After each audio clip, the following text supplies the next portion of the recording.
अमरनाथ यात्रा पर जाने से पहले जरूर जान ले ये 5 बातें। पुराणों में वर्णित है कि एक बार माता पार्वती ने भगवान शिव से पूछा, आप अगर अमर हैं और मुझे हर जन्म के बाद नए स्वरूप में आकर फिर से वर्षों की कठोर तपस्या के बाद आपको प्राप्त करना होता है, तो मेरी इतनी कठोर परीक्षा क्यों? और आपके कंठ में पड़ी यह नरमुठ माला तथा आपके अमर होने का रहस्य क्या है?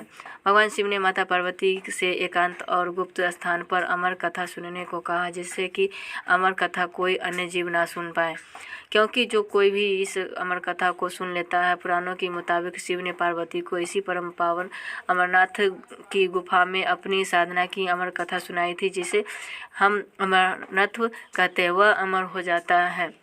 कहते हैं भगवान भोलेनाथ ने अपनी सवारी नंदी को पहलगाम पर छोड़ दिया, जटाओं से चंद्रमा को चंद्रवर्णी से अलग कर दिया और गंगा जी को पंचतरणी में तथा कंठाभूषण सर्पों को शेषनाग पर छोड़ दिया। इस प्रकार इस पड़ाव का नाम शेषनाग पड़ा। अगला पड़ाव गणेश पड़ता है। इस स्थान पर बाबा ने अपने पुत्र गणेश को भी छोड़ दिया था, जिससे को महागुना का पर्वत भी कहा जाता है।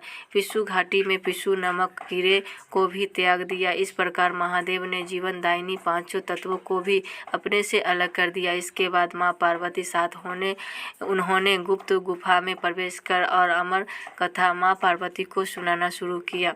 कबूतरों ने सुनी अमर होने की कथा सुनते सुनते देवी पार्वती को नींद आ गई और वह सो गई, जिसका शिवजी को पता नहीं चला। भगवान शिव अमर होने का कथा सुनाते रहे।